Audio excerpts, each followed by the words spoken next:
Coach Matthew Driscoll enters his 6th season at the University of North Florida. Very rarely does he need any kind of introduction. This year, a very special team, a special year. Matthew Driscoll.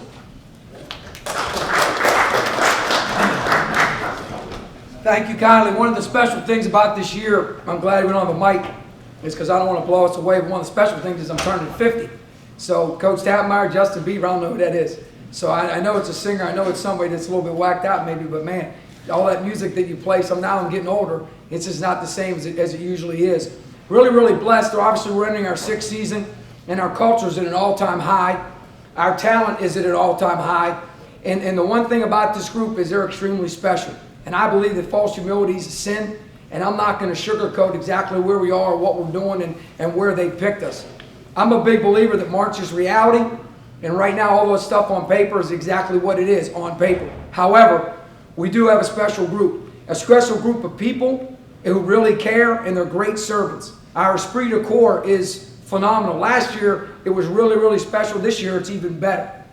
And the thing about a special group is when they really falter, and if you've ever been around them, the year that we took the Baylor team from a murder to the NCAA tournament, that year, the one thing they never were is they never tried to be unique. They never tried to be individuals. They stuck together and continued to be special as a group. And as long as this team continues to do that through this non-conference schedule and really, really, really gets an understanding, then we have a chance, obviously, when we get to the Atlantic Sun, to have a special year. With that said, our league is very, very good. Very talented, very deep. Everybody knows who's picked to win it. Everybody knows all the different prognosticators and what they've said about different things. But with that said, this is the first time in school history that we've ever had 3 guys picked on the preseason All-League team. We've never had a Rookie of the Year, a Player of the Year, the Rookie of the Year last year, the Freshman of the Year returning to the team. We've never had this much talent or this much publicity from people on the outside since we became Division I. And it's all credit to our assistants and to the players that we have. And the one thing we've done is we've really put character ahead of everything else. When you have great character, you can do special things. And that's what's exciting about coaching this group. The one thing about this year is it's unique about us. We're in our 10th season to be in Division I, which is pretty cool. In our 10th year anniversary, we're going to go launch ESPN3. First time we've ever had ESPN3 on campus. So all of our home games, starting with men's and women's basketball, beginning in the league in January, will all be on ESPN3. So we're going to a whole nother level. And I think that's the thing about this that people need to understand on the outside. When you become Division I, you spend all this money and you get there, and then all of a sudden, some schools forget. And they're like, well, you got there, we spent the money, so go ahead and do it. Now you got to go to that next phase. And how do you grow your brand? How do you grow your product? And that's what Coach Moon's done a great job with. Everybody in our department and across campus knowing that our brand has a chance to really be special, but you got to grow it. And that's what's exciting about ESPN3 and them coming on board. Obviously, we're always going to play the high majors like we always do. It's going to be an exciting time playing at Purdue. When I ask the guys who graduate, when I take them to lunch at the end, and I talk to them about their favorite place to play, Purdue usually is the favorite place to play for those guys that have played there before. Playing in Iowa is going to be cool because it's going to be extremely cold. And some guys will see snow for the first time. They've never seen it before. So I know that's going to be nice. Playing at Florida State, in-state is always neat to do. Alabama seems like we play them every year. Roll Tide, we're going to play them jokers too. It's interesting when we play them. We play them on January 2nd, which is actually right after the football playoff situation takes place. So that'll be interesting to see how that whole thing transpires. And of course, we open up at South Carolina, play at Northwestern, and then Northern Iowa. A lot of people don't even know who their mascot is, maybe not even know what league they're in. They're in the Missouri Valley Conference with Wichita State, and obviously they're picked, if you read some of the publications, to win the league or to come in second as well too. So very, very difficult non-conference as usual for us. No big deal, and we'll handle it the way we handle it. The best thing is we get to go to Cancun. So it's going to be nice and warm down there. The last time we went 4 years ago, we won the tournament. So it's a neat tournament for us to get out and play in, and I know these guys are excited. We only have 2 seniors. One who actually has logged a lot of minutes and who will probably log a lot of minutes again this year as well. Jalen Nesbitt from South Carolina. Our junior class at the time was the best class we'd ever recruited. And Bo Beach at 6'9" now, he grew again, is at another level. Bebe Daniels has been one of the most explosive 6 men in the league coming off the bench. he'll probably fit into that same role again this year. And then the kid that sat out, who's the 12th best shooter in America as a sophomore, averaged 11 points a game at Louisiana Monroe, Trent Mackey, will be eligible to play for us as well, too. Also in that class is Ishmael Dada, but he can't play this year because he transferred from Cleveland State, so he'll have to sit out. But at 6'9", 240 is giving Romello Banks all he can handle every single day of practice. And those of you that have been there, you've seen it, and it's been great for Romello's development. Our sophomore class is definitely the best class we've ever recruited in the history of the school. Not even close. And the reason is because it was so many, the numbers were so great, and the talent level was so high. Dallas Moore being freshman of the year obviously speaks for itself. Chris Davenport should have been on the all-freshman team. And sometimes you got to have some personal stuff in it. Sometimes you got to have that little self inside, that little chip or whatever. And I'm sure he's not excited. Last game of the season had 27-11 against Upstate in the tournament. So obviously he's a talented freshman, and we're excited about him. And Romello Banks, a lot of you guys haven't been able to see him because he played behind the fourth leading scorer in school history, Travis Wallace. 6'11", 240, he's a beast. A beast. He's got a chance to really be good. And the key is obviously foul trouble, keeping him on the floor. But we're excited about Romello. If you didn't see the special on him this morning, go to the Channel 4 news site. I'm going to say it. You can delete it off your own channels if you want to show it. But go to the Channel 4 news site and watch the special on Romello. He's a special, special dude who's had a very, very hard life like a lot of our players have.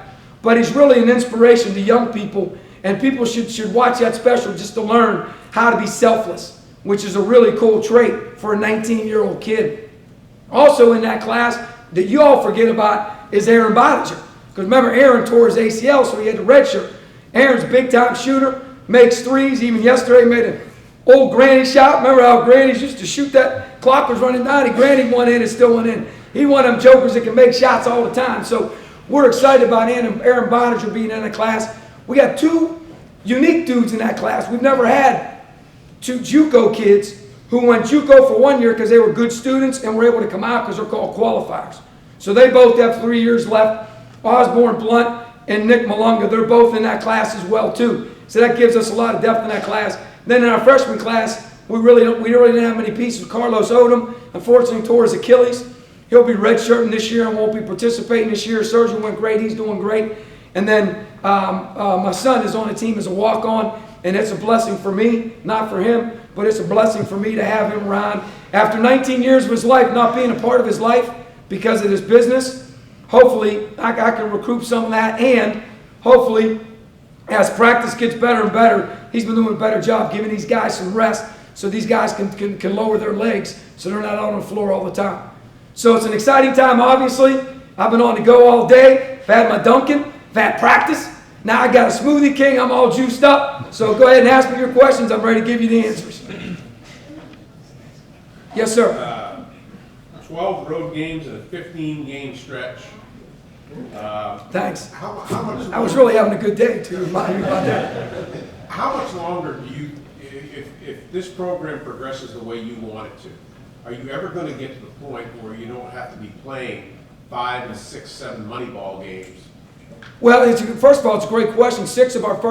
We have 6 games in 12 days to start the season, and 12 of the 15 on the road. And what we're trying to do is we're trying to continue to grow our program. We're trying to continue to grow, obviously, the product. But when you're at a level like this, and as you grow it, success breeds success. And when you have success, you're able to look at things and change things around. Well, we haven't reached that pinnacle yet. We built it the way we wanted to. We had one short step back, unfortunately, but last year came back and broke the record for school wins.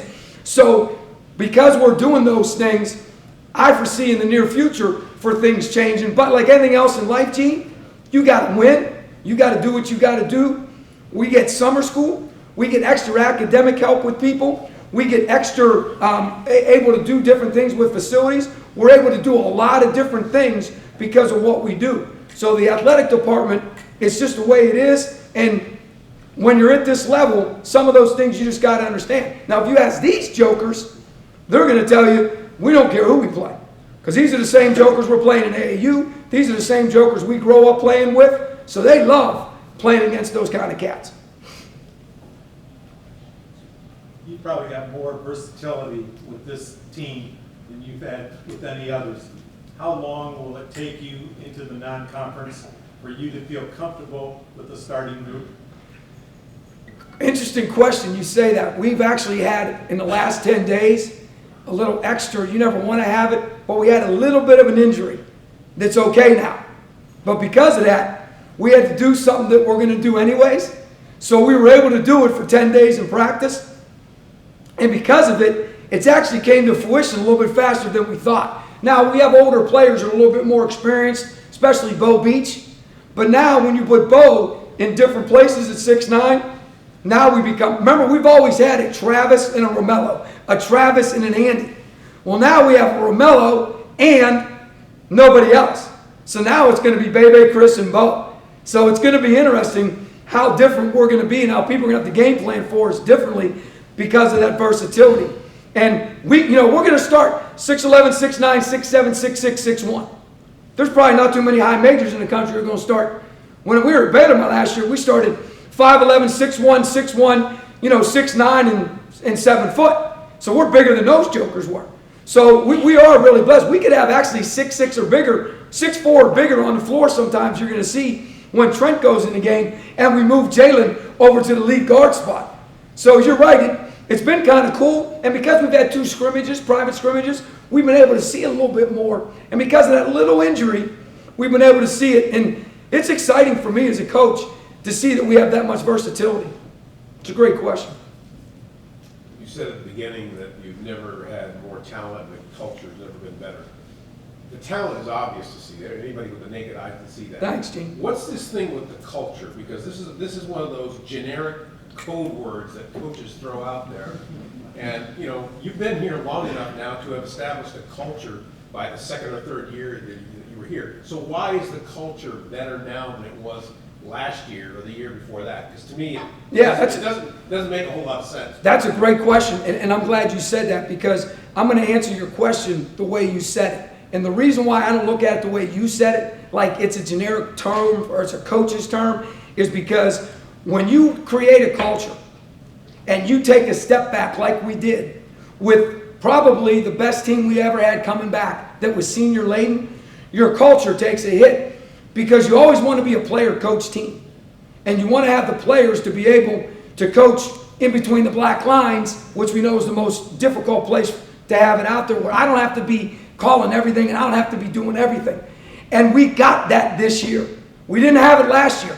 And them jokers were too young, too green, and didn't understand what they needed to go through. And I had to help them get through that process.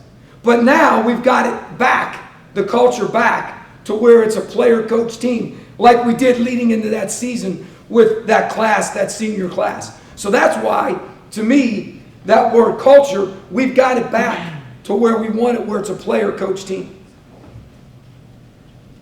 That's another great question.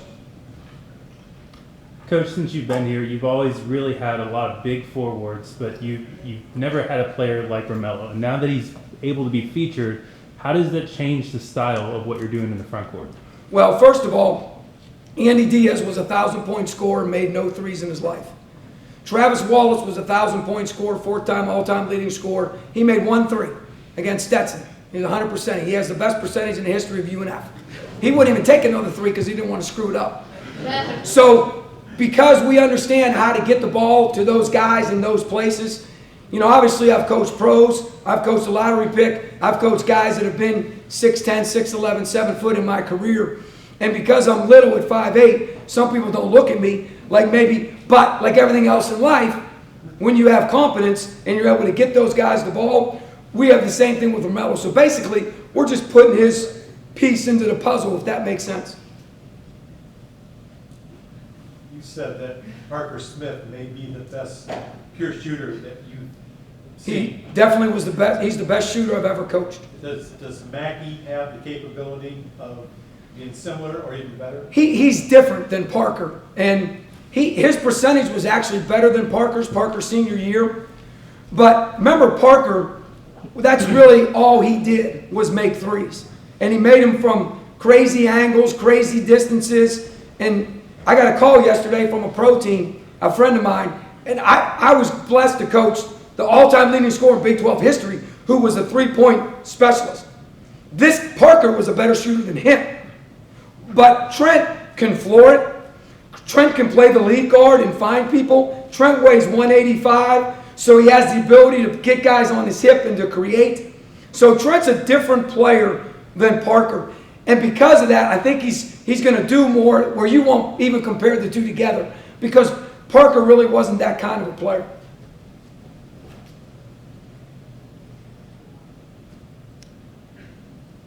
Okay. Who on the South Carolina squad are the Ospreys looking out for, and which matchups are you excited to see? Well, the biggest thing we're excited to see is how we're going to handle, number one, first road game. Number two, going to a place like that, because there's going to be a good buzz. Frank's done a good job getting those guys excited. He's done a good job getting people to come to the games. He's done a good job getting those people. You know, they beat Kentucky last year late at home, and they won those 2 games that run in the SEC tournament. So he's got a buzz going. And what I'm most excited to see is how our carryover from those scrimmages we had, where we played pretty well against some good teams that had size and yada, yada, yada, how well we take that and how we move forward through that, as opposed to, you know, this guy, Dimitri, or whatever they got, or whatever we're going to do against those guys, how we're going to move forward. Because I believe this, as long as we do what we're capable of doing on the defensive end, the offensive end is going to take care of itself, because we have too many guys that can do too many special things, like I said when I opened up.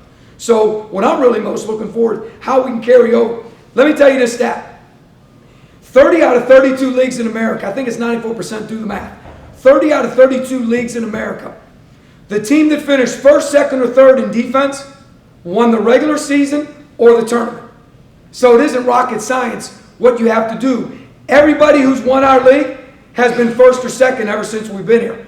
And some teams have been gifted enough to be the best offensive team and the best defensive team, like a Gonzaga does all the time, like a Butler has done quite a numerous times.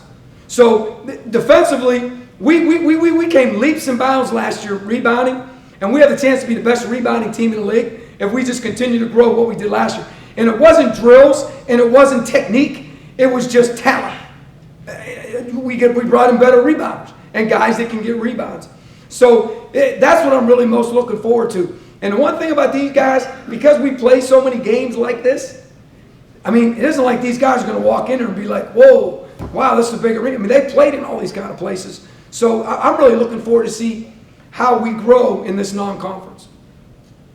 Matthew, forgive me if I'm not pronouncing his name correctly. Ismaila Dada? Ishmaila, okay.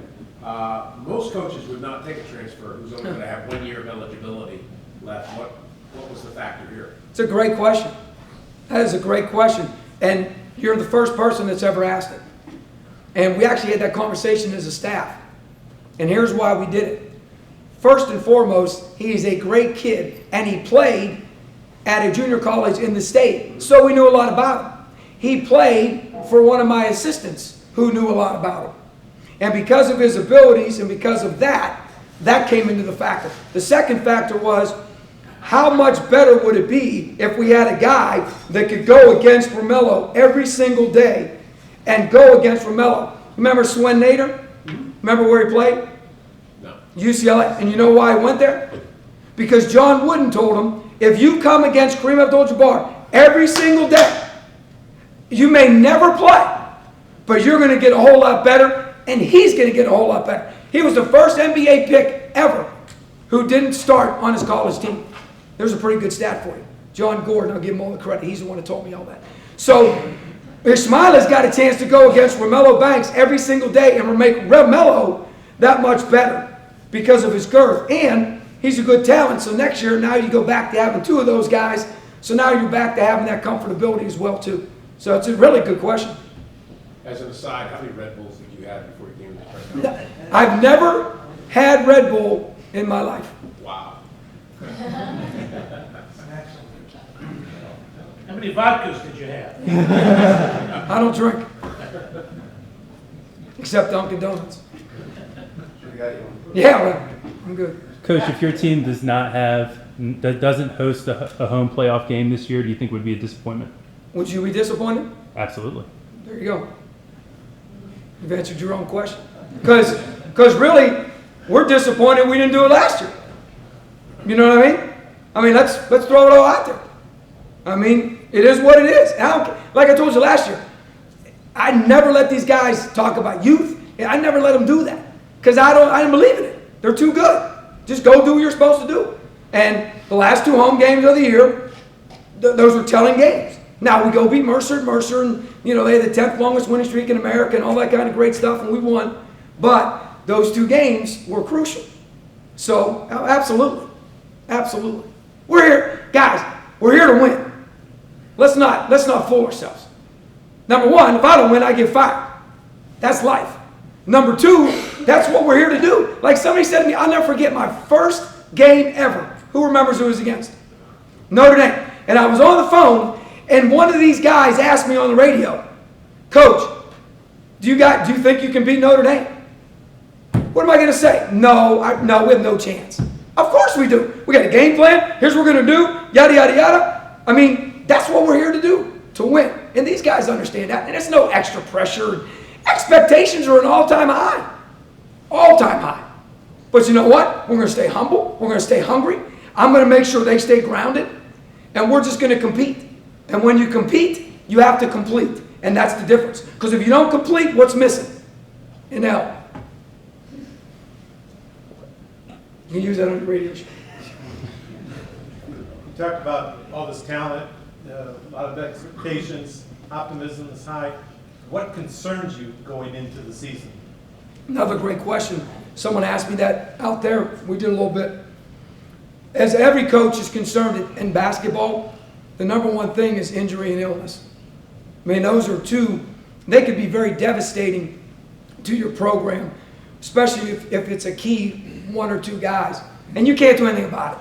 You know, I heard somebody the other day say, what's the guy's name from Georgia? The running back? Gurley. He shouldn't come back and play because he might do what the guy at Ole Miss did and then hurt his chick. You know what? You get hit by a car crossing the street too. I mean, come on. So we're going to practice, we're going to play, we're going to do all those things, but that would be the number 1 thing for us because the understanding is already, I'm telling you, they are a player-coach team.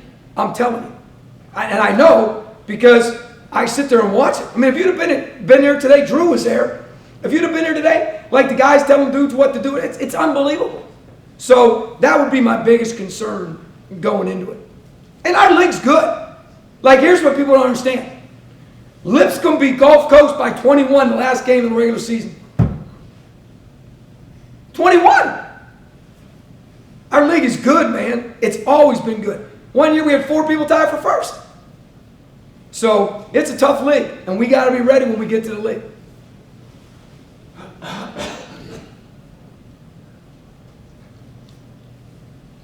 Wow, we got quiet after that. This isn't a great question, maybe an okay But it's good to see you. Good to see you, Coach. You keep talking about taking the next step. What's the biggest obstacle to take the next step? Is it as simple as talent? Well, I think the talent part we've done a pretty good job with. I mean, I feel great. I feel very comfortable with our talent compared to anybody in the league. Now, there might be some people that have some different parts. It might be a little bit whatever, but it is what it is. It's a team sport. That's the great thing about men's basketball. In order to take the next step, I think it's simple, but it's the hardest simplicity that there is, and it's winning the conference and being at the top is the next step. It's the only step we haven't taken yet. We played in a championship our second year. We finished 4th several times. I don't know off the top of my head how many times, but we need to take that next step. Now, we've never been picked this high before, obviously, and rightfully so. When you're picked by your peers, it's a little bit better than when the media picks you, because sometimes you guys don't know who was sitting out or who transferred or whatever. So the biggest thing for us is now we've just got to take that next step and be an upper echelon team, like I like to say. That's the next step. Is that a matter of just getting better talent then? No, we have enough talent. It's a matter of doing it. You think you have the talent to play the elite teams and win? In our league, I'm absolutely. talking about the elite teams anyway. You're saying that step. Yeah, I'm talking about, in basketball, There's only one title, there's not a bunch of Division II and. Correct. Well, first of all, you got to get to the NCAA tournament. The only way to do that in our league, because we're a one bid league, is to win the tournament. So you got to win 3 games in March. That's crucial. And how do you do that is seeding. And the best seeding you get in the top 4, you get home games. Number 1 seed, you get all the way through. 2, you get it almost all the way through. 1 gets upset, now you get it all the way through. So that would be that part. And then before that is, we need to beat a high major team. I think that would send ripples across. You know, so if you're talking about the non-conference or about that part of it, I think we got to start. You know, Kansas State was overtime. Florida State was a critical call down the stretch. But we've got to do that. We've got to start beating a high major team. The young man who's being recruited by Florida and North Carolina, can you get in those homes now? No. So that's another step, is to at least being able to get in the door. When I took the job, I've always talked about Gonzaga, but everybody talks about Few, Mark Few. They mentioned Munson a little bit because he was really the guy, but it really was Fitzgerald, who they never talk about, who had Stockton, who really got the tradition going. What people don't realize is there's been no tradition. Like, if you look at all the other schools that went Division I, you can go right down the list. And I'm not going to say their names because I don't want to miss one. But national championship Division IIs, NAIA championships, top-ranked Division II schools, 27 wins, 35 wins, all this stuff. So what we're doing is, that next step you're talking about, you got to do something in your league. You got to do something in your league. And now everything else starts to fall in place. And now you can recruit those cats. But right now we got to wait till Miami says something to Bo that might not work, or Georgia Tech says something to Chris that might not work, or is Dallas a little too short or not? Well, ask Indiana when he put 27 on him, if he's a little too short or not. You know what I mean? Jalen was a walk-on junior college player. Walk-on. He's unbelievable for us. So until we go to that step, we're just going to keep on going out there and find talent like this that people don't want to recruit. Good question. You guys are loaded with good questions today. Not a great question, but it was a good question. Very good question. You mentioned the importance of getting that first big win, like over, a BCS opponent. You're talking about how you started a couple years ago, your first year versus Notre Dame. Last year you started against UF. At the time, teams that are right up there in the power rankings. This year, you're facing the bottom of the SEC in terms of South Carolina to start. Is that strategic? Having a little bit more of an achievable team to start the season? No, it's all about money. It's all about dates. And it just happened to be in Jalen's hometown. But it had nothing to do with strategic. It's all about money. We're trying to minimize games by getting the best bang for your buck, so to speak. So it wasn't strategic just because they are who they are. I mean, it's in today's day and age, you never know. You could get 4 graduate transfers and be pretty good. You know what I'm saying? Mm-hmm. The way it works now. I mean, how good were there some guys that left and went that have that graduate rule, So there was nothing strategic about it. It was what it was. Do you have higher expectations for the game against South Carolina than you did against UF last year? My expectations don't change per game. I don't care if it's Weber. I don't care who it is. We're going out there to win the game. And our guys understand that. And I'm very, very easy. I'm very direct about that. Yeah, so it doesn't matter who. Florida, what was it, 5-point game when they missed a goaltend call? I mean, whatever. I didn't say it's bad refereeing. I just said they missed a goaltend call. I don't get fined for that. Are you getting any closer to getting one of those teams to come here? I know you make the pitch to them, but... Yeah, not really, because it's hard. It's just hard.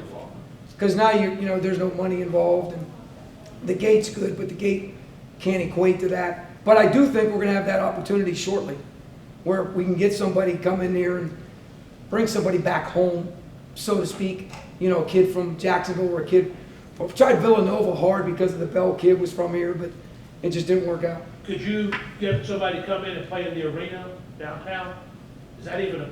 Yeah. Contractually, could you do that? Yeah, we could, but the only bad thing is that's where JU plays, so I don't know if that's a place we want to play, but possibility.